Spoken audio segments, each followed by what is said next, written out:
So hello friends, welcome to learn service. This is Ram Soni. इस series में से हम लोग डिस्कस कर रहे हैं मध्य प्रदेश पीएससी के जो हाल ही में हुए एग्जाम्स हैं। इसमें बहुत सारे एग्जाम्स हैं, जैसे डीपीओ का एग्जाम है, आई मीन एमपीपीएससी का जो मेडिकल ऑफिसर का एग्जाम हुआ अभी हाल ही में, आयुष का मेडिकल ऑफिसर, या इसके अलावा बहुत सारे और भी एग्जाम है, जैसे स्टेट मैनेजर का एग्जाम हो गया, सेक्शन ऑफिसर का एग्जाम हो गया है ना, असिस्टेंट मैनेजर का एग्जाम हो गया। ये सारे एग्जाम विद इन 6 मंथ्स कराए गए हैं। तो विद इन 6 मंथ्स जो एग्जाम हुए हैं उनके अपकमिंग एग्जाम्स में क्वेश्चन आने की पॉसिबिलिटी ज़्यादा होती है, और साथ में इससे पता चलता है कि एग्जाम में किस तरह से पैटर्न पूछा आता है ना। तो आज हम इन क्वेश्चन को डिस्कस करेंगे। ये प्रॉपर तरीके से 100 एमसीक्यूज हैं, आपके बीपीएससी के यूनिट 8 के लिए हैं, और ये क्वेश्चन ज़्यादा पुराने नहीं हैं, चूंकि अभी हाल ही के एग्जाम पूछे गए हैं, इसलिए क्वेश्चन की आने की पॉसिबिलिटी है। और टॉपिक का नाम है अंतर्राष्ट्रीय राष्ट्रीय समसामयिक घटनाएं।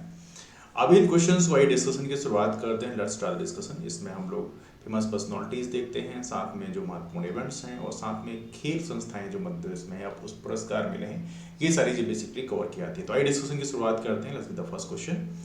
यहाँ पे छोटी सी इन्फॉर्मेशन और भी है। जो हमारे फ्रेंड्स ऐसे हैं जो हमसे पहले जुड़े नहीं थे, वो हमारा टेलीग्राम ग्रुप भी ज्वाइन कर सकते हैं। इसका नाम है राम सोनी एमपीपीएससी। तो यहाँ पर ये जो हम लोग क्लास ले रहे हैं, इसका पीडीएफ भी वहाँ पे शेयर किया जाएगा, तो पीडीएफ भी आपको यहाँ पर मिल जाएगा। तो इस ग्रुप को आप ज्वाइन कर लेंगे तो will get that PDF as well, है ना। So let's start the discussion. तो आज का पहला क्वेश्चन लेते हैं, और ये क्वेश्चन अभी हाल ही में एग्जाम हुआ था, इसी साल 2023 में हुआ था, स्टेट फॉरेस्ट सर्विसेज 2019 का स्पेशल वाला मेंस। तो उसको हम लोग डिस्कस कर रहे हैं। पहला क्वेश्चन है, किस खिलाड़ी को वर्ष 2022 का मलखंभ खेल विधा हेतु अर्जुन पुरस्कार प्राप्त हुआ है। अर्जुन पुरस्कार हमारे देश का काफी इंपॉर्टेंट पुरस्कार है, और मलखंभ स्पोर्ट्स के लिए जिसको दिया जाता है वो अपने आप में इंपॉर्टेंट होता है, बिकॉज मलखंभ हमारे मध्य देश का राष्ट्रीय खेल है। That's why you should know about this one. तो यहाँ पे ऑप्शन आपके सामने दिए हैं, सागर कैलाश ओवालकर, लक्ष्य सेन, मानसी जोशी या साक्षी कुमारी। इसका सही आंसर क्या है? इसका सही आंसर है सागर कैलाश ओवालकर। सागर कैलाश ओवालकर को अर्जुन पुरस्कार प्राप्त हुआ 2022 के लिए, मलखंभ के लिए। इसको आप लोग याद रखेंगे, है ना। कुछ क्वेश्चन थोड़ा पुराने ही पूछे आते हैं, कई बार ट्रेडिशनल क्वेश्चन पूछे आते हैं, तो उन चीजों को हम लोग देखेंगे। अगला क्वेश्चन है, मध्य प्रदेश में खेलो इंडिया यूथ गेम्स 2023 का आयोजन स्थल क्या था। अब देखो, मध्य प्रदेश में आयोजित किया गया, इसलिए खेलो इंडिया यूथ गेम्स से क्वेश्चन पूछ जाने की पॉसिबिलिटी बहुत ज्यादा है। और ये कहाँ पे आयोजित किया गया? आप देखो, एक जगह तो किया नहीं गया, कई जगह अलग अलग जगहों में अलग अलग स्पोर्ट्स का आयोजित किया गया था। उज्जैन में भी था, इंदौर में था, मंडला में, मतलब कुल मिला के सारे ऑप्शन इसमें सही हैं। तो खेलो इंडिया यूथ गेम्स 2023 में मेडल टैली के बारे में भी आपको पता होना चाहिए, और साथ में कौन सा स्पोर्ट्स कहाँ पे खेला गया, बिकॉज ये क्वेश्चन अभी पूछे कि आने वाली आएगा। अभी हम आगे क्वेश्चन जो देखेंगे तो उसमें मिला आपको मिलेंगे, तो इसलिए आपको ये चीजें थोड़ी देखनी पड़ेगी, है। अगले क्वेश्चन आपसे, 12वीं पंचवर्षीय योजना में बिजली उत्पादन क्षमता विकास में निजी क्षेत्र का हिस्सा रखा गया था। अब देखो, 2023 में कोई एग्जाम हुआ हो, उससे पंचवर्षीय योजना के बारे में पूछा जा रहा है, तो ये थोड़ा सा अलग सा है, लेकिन फिर भी पंचवर्षीय योजना, हालांकि मतलब थोड़ा पुराना सिस्टम हो गया। 2017 तक ही पंचवर्षीय योजना, 2012 से लेकर 2017 तक का पंचवर्षीय योजना का टाइम था, 12वीं पंचवर्षीय योजना का। लेकिन फिर भी क्वेश्चन पूछा गया, इसको डिस्कस करते हैं। इसका सही आंसर है बी, 46,825 मेगावाट। इसमें बेसिकली निजी क्षेत्र का हिस्सा इतना रखा गया था, है ना। Under 12th 5-year plan, the contribution of private sector in the development of electricity generation capacity is aimed at 46,825 megawatt. अगला क्वेश्चन है, मध्य के बजट वर्ष 2019-20 के बजट प्राक्कलनों के अनुसार राजकोषीय घटा सकल राज्य घरेलू उत्पाद वर्तमान कीमतों पर कितने प्रतिशत रखा गया था। अब देखो, ये क्वेश्चन 2023 से पूछा गया है, और 2019-20 के बजट के बारे में चर्चा की जा रही है, इसलिए मैं कह रहा हूं कभी कभी थोड़ा पुराने क्वेश्चन पूछ के आते हैं ना। As per the budget estimates of Madhya Pradesh of the year 2019-20, the fiscal deficit was targeted at the what percent of GSDP gross state domestic product at current prices. याद रहे, ये जो डिस्कशन हो रहा है करंट प्राइसेस के आधार पे किया जा रहा है, बेस प्राइसेस के आधार पे नहीं किया जा रहा है। तो इसका सही आंसर क्या है? इसका सही आंसर है 3.34%, ठीक है। चलिए अगला क्वेश्चन लेते हैं। क्वेश्चन, वर्ष 2016-17 में माह दिसंबर तक सूक्ष्म लघु एवं मध्यम उद्यमों द्वारा मध्य प्रदेश में कितने रोजगार निर्मित किए गए। अब देखो, इकोनॉमिक सर्वे में डेटा रहते हैं, वैसे आप बोलोगे तो बहुत पुराना डेटा है, 2016-17 का है। 2023 की हुई एग्जाम में कैसे पूछा सकता है? देखिए, फॉरेस्ट सर्विसेज के मेंस में क्वेश्चन पूछा गया था, जो कि 2023 में ही हुआ है, तो उस कंडीशन में क्वेश्चन पूछा सकता है। तो यहाँ पे इसका सही आंसर बेसिकली जो है वो है ए, 2.66 लाख। हालांकि ये ऐसे डेटा इकोनॉमिक सर्वे मिल जाते हैं, जब इकोनॉमिक सर्वे पढ़ेंगे तो वहां पर थोड़ा सा पुराने डेटा भी आपको वहां पर मिलते हैं, है ना। तो 2016-17 में मार्च दिसंबर तक सूक्ष्म लघु मध्यम उद्यमों द्वारा, मतलब इसे शॉर्ट में एमएसएमई बोलते हैं, the employment generated by MSME in Madhya Pradesh up to December 2016-17 was 2.66 lakh. याद रहे एमएसएमई जो है एक लेबर इंटेंसिव सेक्टर होता है जहाँ बहुत सारा एम्प्लॉयमेंट क्रिएट होता है। अगले क्वेश्चन फिर पूछा गया खेलो इंडिया यूथ गेम्स 2023 से। इसमें पूछा गया स्लालम खेल का आयोजन स्थल कौन सा था। स्लालम इवेंट जो है कहाँ पे आयोजित किया गया। तो इसका सही आंसर क्या है, इसका सही आंसर है बेसिकली दैट्स जबलपुर। जबलपुर में स्लालोम जो खेल है इसको आयोजित किया गया था। इसको आप लोग यहाँ पर याद रखेंगे, this is quite important for you, है ना। चलिए अगला क्वेश्चन आपके सामने है, let's get the next question. अंतर्राष्ट्रीय ओलंपिक समिति का मुख्यालय किस शहर में स्थित है। इंटरनेशनल ओलंपिक कमेटी, ये इसका हेडक्वार्टर कहाँ पे है। अब देखो ये क्वेश्चन एमपीपीएससी ने पिछले कई सालों में कई बार पूछा है, तो हो सके तो इस क्वेश्चन को जरूर आप याद रखें, दिस इज क्वाइट इंपॉर्टेंट। इसका सही आंसर है लॉज़ान। लॉज़ान में बेसिकली ये इंटरनेशनल ओलंपिक कमेटी का हेडक्वार्टर लोकेटेड है ना। अगला क्वेश्चन आपके सामने है, चाइना मैन का संबंध किस खेल से है। अब देखो चाइना मैन के बारे में आपको पता होना चाहिए, एक विशेष काइंड ऑफ बॉलिंग स्टाइल होती है, तो ऑब्वियसली क्रिकेट संबंधित है ये। लेकिन हमारे देश के बहुत ही जाने माने प्लेयर हैं जिनका नाम आप लोगों ने खूब सुना होगा, जिन्हें चाइना मैन के रूप में पुकारा जाता है, दैट्स बेसिकली कुलदीप यादव। तो भारत के पहले चाइना मैन बॉलर हैं कुलदीप यादव, जिनका एक स्पेशल स्टाइल होता है। यदि हम बात करें बॉलिंग की स्टाइल क्या होती है, यदि हम उसकी बात करें तो ये आप देखेंगे इसमें बॉलिंग का जो स्टाइल होता है that's basically this is written here that let me show this one to you. Okay, bowling style लिखा है leg left arm leg spin. ये जो बॉलिंग स्टाइल होता है लेफ्ट आर्म लेग स्पिन, ये चाइना मैन बॉलिंग का एक रूप है। तो देखा जाता है काफ़ी अलग तरीके की बॉलिंग होती है इंटरनेशनल लेवल पे, और इसको बहुत ज़्यादा प्रैक्टिस करनी होती है तब जाके ये चीज़ डेवलप हो पाती है ना। अगला क्वेश्चन आपके सामने, वर्तमान में भारतीय ओलंपिक समिति के अध्यक्ष कौन है। Current president of Indian Olympic committee. तो ये नाम इस समय चर्चा में है, और इवेंटली देखा जाए तो इस समय आपको एक चीज़ और पता होगी, इस समय दिल्ली के जंतर मंतर में जो हमारे प्लेयर्स हैं, स्पेशली कुश्ती प्लेयर हैं, वो इस समय धरना भी दे रहे हैं। तो वहाँ पर ये जो इंडियन ओलंपिक कमेटी के जो चेयरमैन हैं, इन्होंने कुछ कमेंट भी किए थे, तो उसके कारण कंट्रोवर्सी हुई थी। इनका नाम है पीटी ऊषा, और पीटी ऊषा का नाम आई एम श्योर आप सभी को पता ही होगा, मुझे बताने की जरूरत नहीं है। अगला क्वेश्चन आपके सामने, भारत में किस राज्य में प्रथम राष्ट्रीय खेल विश्वविद्यालय प्रारंभ हुआ। किस राज्य में, मतलब आपको स्टेट बताना है, विच स्टेट ऑफ इंडिया है the first national sports university has been set up. तो ये कहाँ पे है, ये है मणिपुर में। क्वेश्चन बहुत इंपॉर्टेंट है, ये बहुत बड़ा डिस्कस भी मेरे द्वारा किया गया है, इसको थोड़े से आप लोग ध्यान रखेंगे। अगला क्वेश्चन आपके सामने है, ये क्वेश्चन फिर एडीपीयू के हो, ये भी 2022 में एग्जाम हुआ था।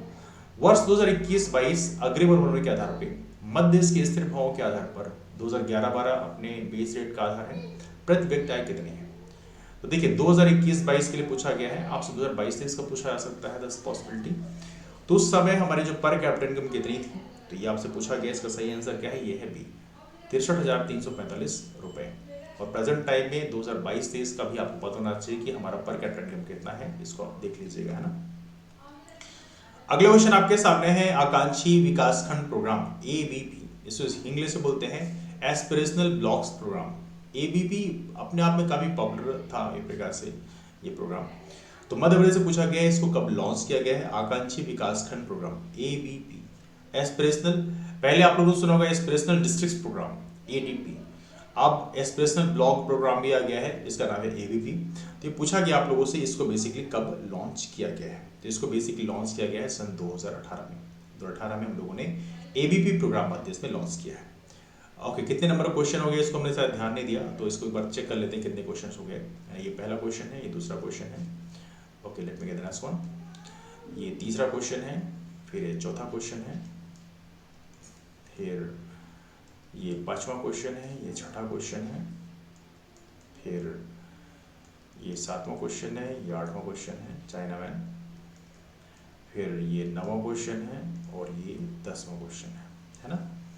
चलिए आगे चलते हैं, ये 11th क्वेश्चन है, और ये 12th क्वेश्चन है। अगला क्वेश्चन आपके सामने है। Okay, we have discuss this question. Now next question है, मध्य देश के औद्योगिक उत्पादन में मूल्य के आधार पर खाद्य प्रसंस्करण उद्योगों का कितना हिस्सा है। ये पूछा जा रहा है फूड प्रोसेसिंग इंडस्ट्री जो है हमारे मध्य देश में, इसका जो कंट्रीब्यूशन इंडस्ट्रियल आउटपुट में कितना है।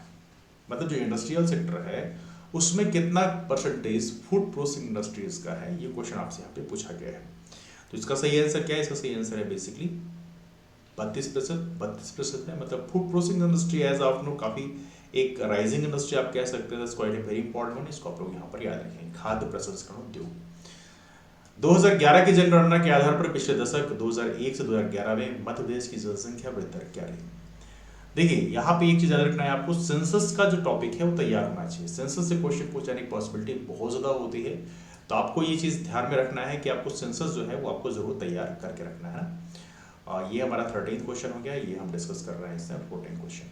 तो सेंसस के हिसाब से हम देखें, देखो 2011 का data as of now public है, 2021 का तो अभी डाटा आया नहीं है, वो तो भी शायद जनगणना स्टार्ट भी नहीं हुई प्रॉपर तरीके से।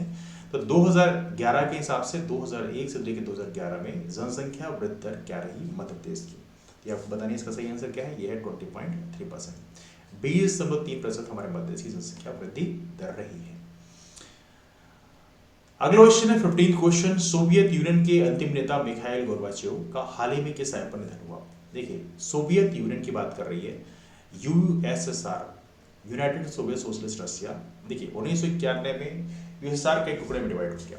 उसके पहले देखा जाए तो यूएसएसआर हुआ करता, तो बाद में रशिया हो गया, है ना। अब इसमें देखा जाए तो इसे बहुत सारी कंट्री, यूक्रेन जो है अभी रशिया यूक्रेन क्राइसिस आपने सुना होगा, Ukraine was the part of USSR, है। ऐसी बहुत सारी कंट्रीज, जॉर्जिया है, बहुत सारी कंट्रीज जो है धीरे अलग हुई। 1991 में जब रशिया फ्रेगमेंटेशन हुआ तो बहुत सारी कंट्री वहां से अलग हो गई ना। अब यहाँ पे आपको देखना है कि मिखाइल गोर्बाचेव जो है उस समय वहां के प्रेसिडेंट हुआ करते थे, और उन्हीं के टाइम में यूएसएसआर का जो है फ्रेगमेंटेशन हुआ था, है ना। ये पता होना चाहिए आप लोगों को। तो ये पूछ, अभी इनका हाल ही में निधन हुआ, 10 क्वेश्चन पूछ लिया गया है कि बेसिकली इनका निधन जो है वो किस वर्ष कितनी उम्र में हुआ है, ये क्वेश्चन पूछा गया। तो ये है 91 ईयर्स। याद रखिएगा मिखाइल गोर्बाचेव का नाम एग्जाम में पूछा सकता है अभी हाल ही में भी। अगला यूजीसी के प्रभु गुरु अध्यक्ष हैं प्रोफेसर डीपी सिंह, इनको शिक्षा सलाहकार के पद पर नियुक्ति किस राज्य सरकार ने दी है?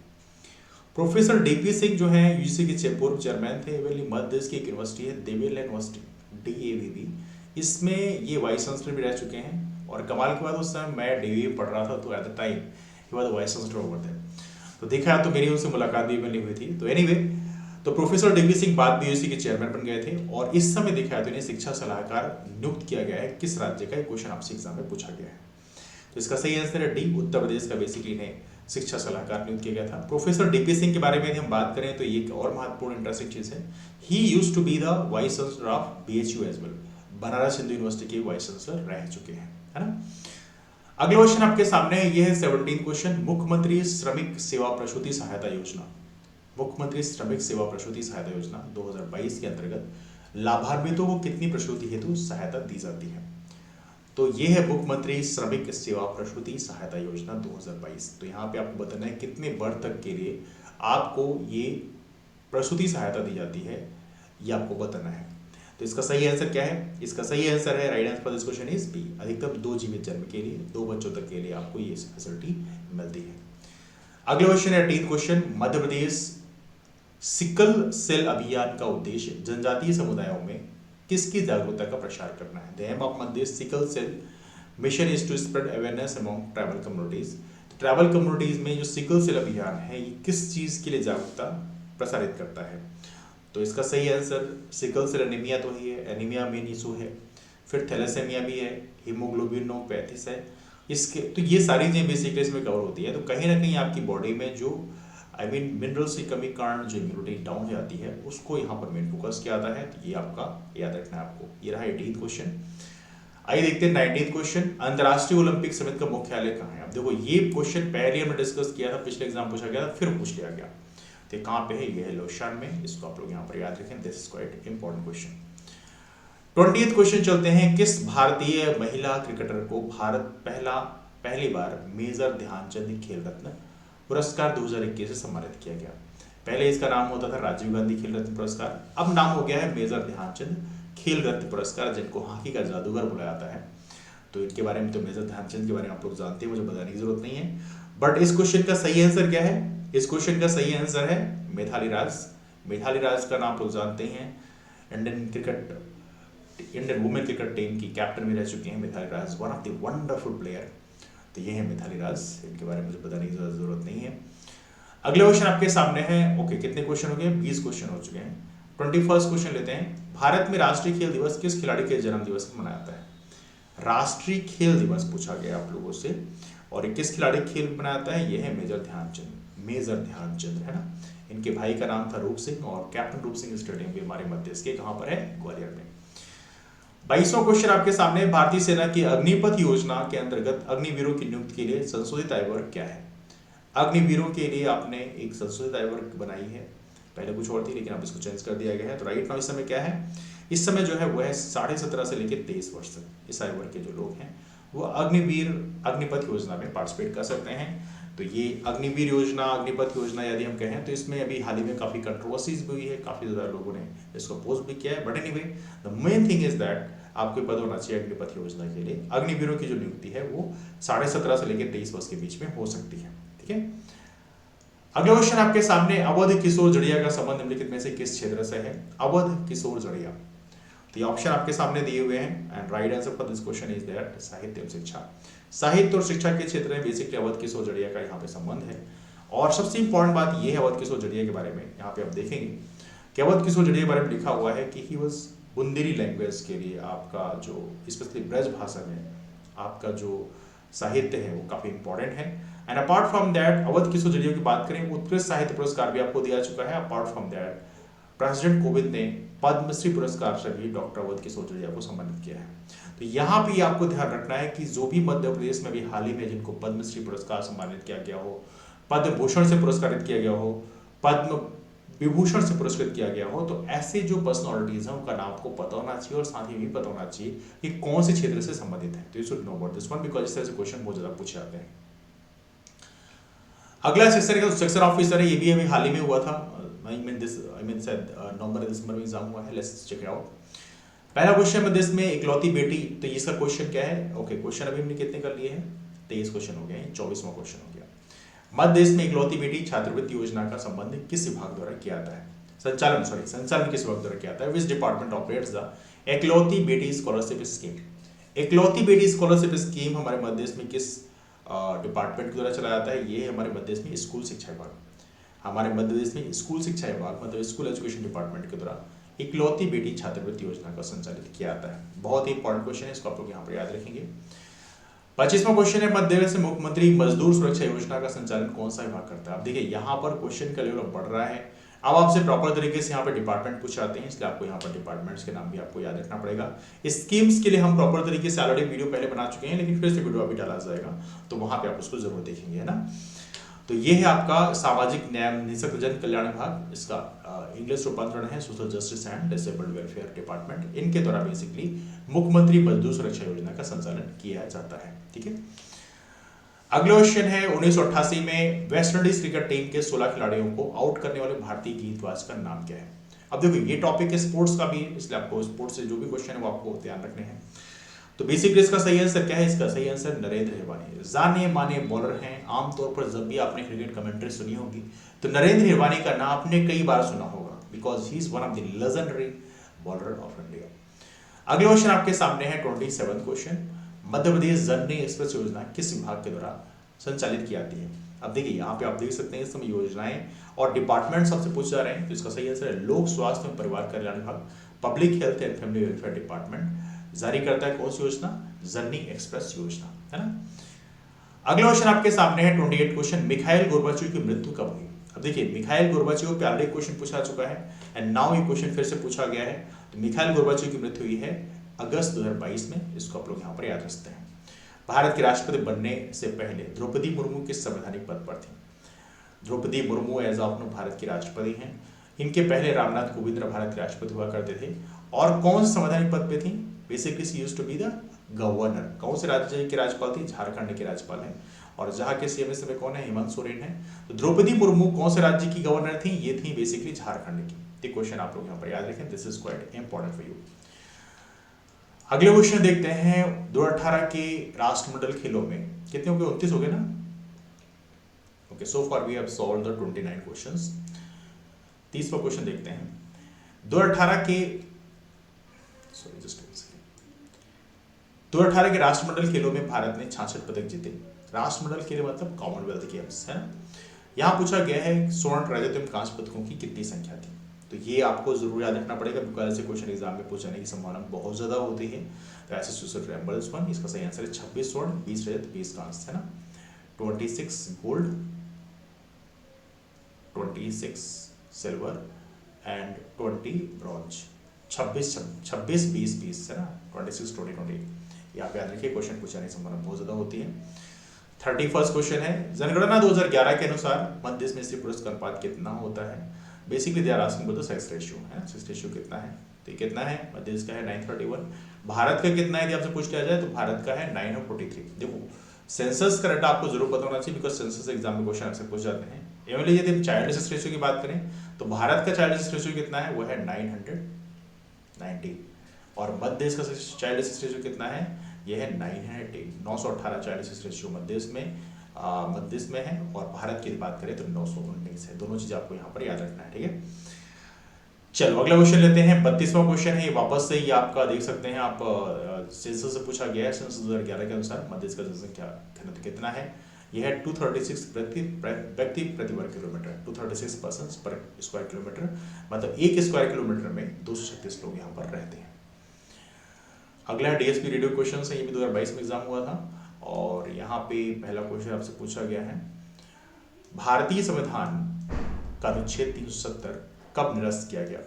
आर्टिकल 370 के अंतर्गत जम्मू कश्मीर को कुछ स्पेशल प्रिविलेज मिले थे, स्पेशल स्टेट का दर्जा मिला हुआ था बड़ा बेस पर, जिसके कारण उनको काफी ज्यादा ऑटोनॉमी दी गई थी। आर्टिकल 370 के अंतर्गत उसको हटा दिया गया।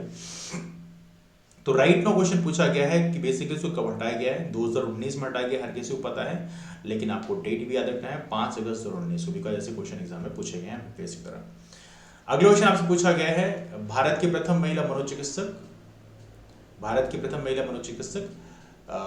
जिनकी मृत्यु 5 दिसंबर 2021 को हुई, उनका नाम क्या था। तो ये क्वेश्चन काफी इंपॉर्टेंट है, काफी चर्चा में था। भारत की पहली महिला मनोचिकित्सक थी जिनका नाम, कंट्रीब्यूशन काफी इंपॉर्टेंट है, और इनका नाम क्या है, नाम है शारदा मेनन। तो शारदा मेनन जो है ये भारत की पहली महिला मनोचिकित्सक थी।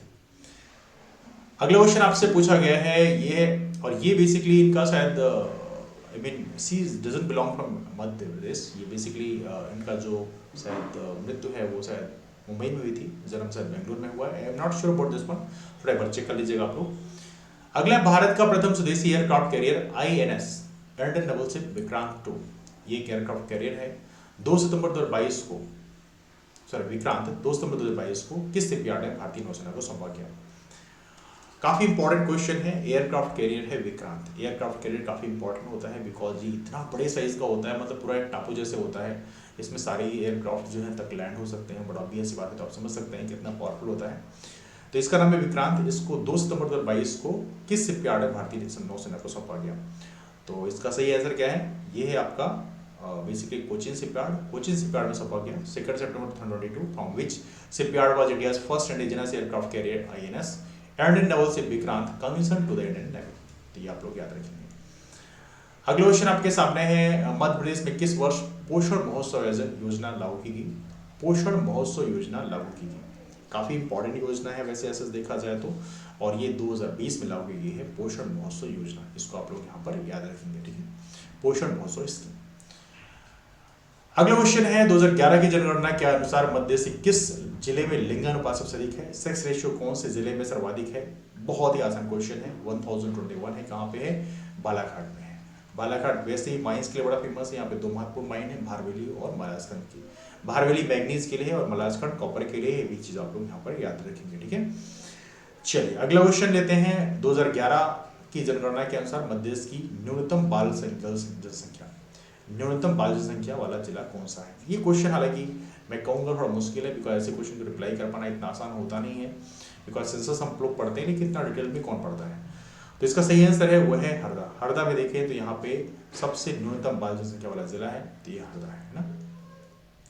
देखो जहां पे बाल जनसंख्या बहुत कम है, इसका मतलब शो करता है कि आने वाले कल में जो डेमोग्राफिक डिविडेंड है वो वहां पे अलग सा होगा, मतलब वर्किंग एज पॉपुलेशन जो है कम होने वाला है। बिकॉज बड़ा ऑब्वियस बात है, बिकॉज जो बैलेंस हमारे देश में देखें तो एज ऑफ नाउ हमारे पास बहुत ज़्यादा डेमोग्राफिक डिविडेंड है, मतलब वर्किंग एज पॉपुलेशन का जो रेशियो है बहुत ज़्यादा है ना।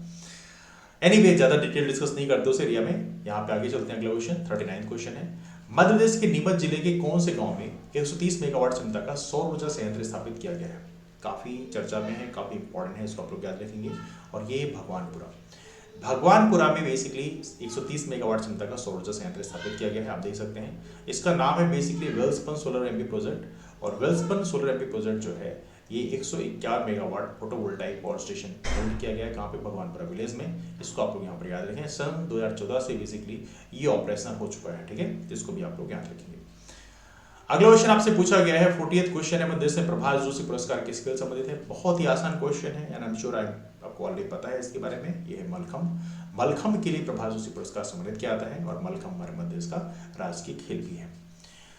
41 क्वेश्चन देखते हैं, मध्य प्रदेश सरकार की संत रविदास रोजगार योजना का संचालन निम्नलिखित में से किसके द्वारा किया जाता है। आमतौर पर इसमें आप देखेंगे एमपीपीएससी का जो पैटर्न है उसमें आमतौर पर स्कीम्स से रिलेटेड जो डिपार्टमेंट है उसके बारे में पूछा जाता है। तो ये है अनुसूचित जाति वित्त विकास निगम।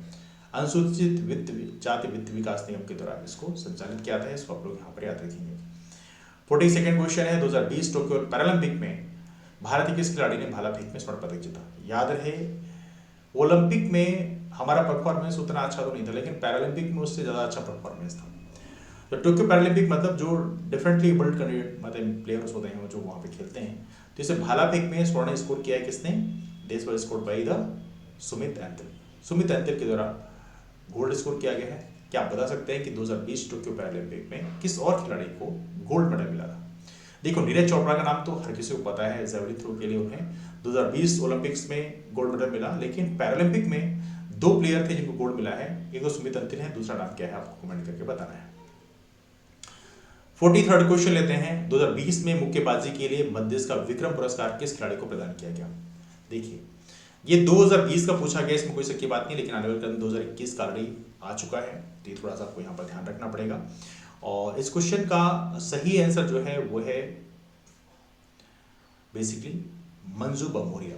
मंजू बम्बोरिया को यहाँ पर मुक्केबाजी के लिए विक्रम पुरस्कार से सम्मानित किया गया है, तो इसको आप लोग यहाँ पर याद रखें। This is the very very important. और कमाल की बात है, मुक्केबाजी के लिए फिर 2021 में कोई भी जो विक्रम पुरस्कार है वो सम्मानित नहीं किया गया है, तो ये भी आप लोग यहाँ पर याद रखेंगे। हालांकि कुश्ती के लिए दिया गया, लेकिन मुक्केबाजी के लिए नहीं दिया गया है, तो इसको याद रखना है ना।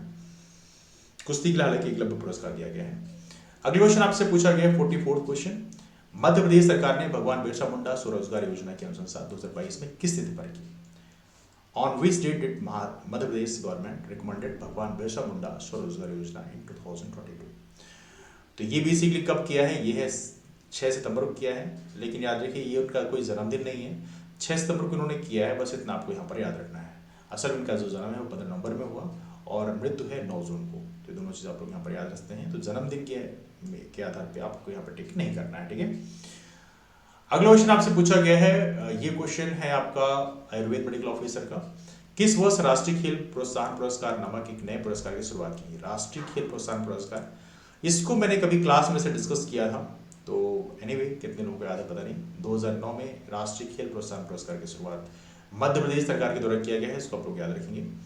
46 क्वेश्चन है, मध्य प्रदेश शासन द्वारा 2018 में प्रारंभ की गई मुख्यमंत्री जन कल्याण योजना संबल 2.0 का उद्देश्य क्या है।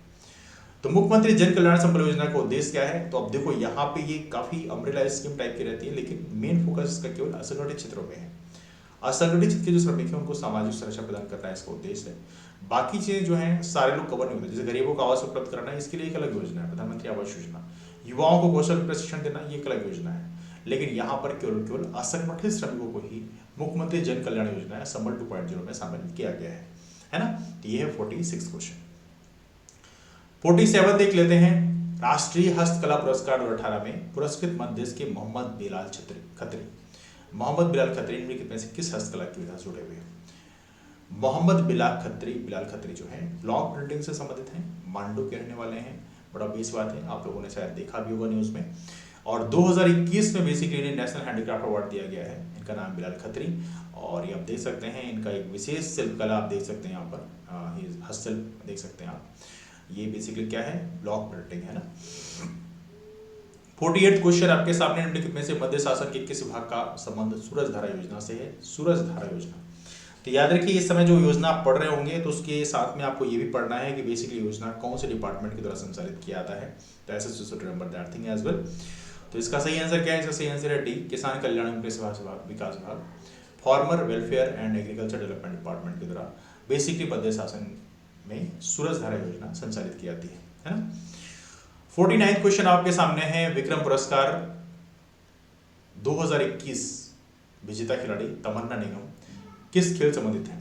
अब देखो, सी हैवंट गॉट द विक्रम पुरस्कार, तो यहाँ पे गलती थी, इसलिए इस क्वेश्चन को बाद में डिलीट कर दिया गया। बेसिकली देखा she belong from the cricket area, क्रिकेट से हैं, बिलोंग करती हैं, लेकिन इनको विक्रम पुरस्कार सम्मानित नहीं किया गया था बिकॉज विक्रम पुरस्कार अवार्डी में इनका नाम नहीं है, इसलिए भी कोई बेसिकली क्वेश्चन बाद में क्या कर दिया गया था, डिलीट कर दिया गया। तो याद रखिए ये क्वेश्चन क्या है, डिलीट कर दिया गया है ना, दिस क्वेश्चन वाज डिलीटेड।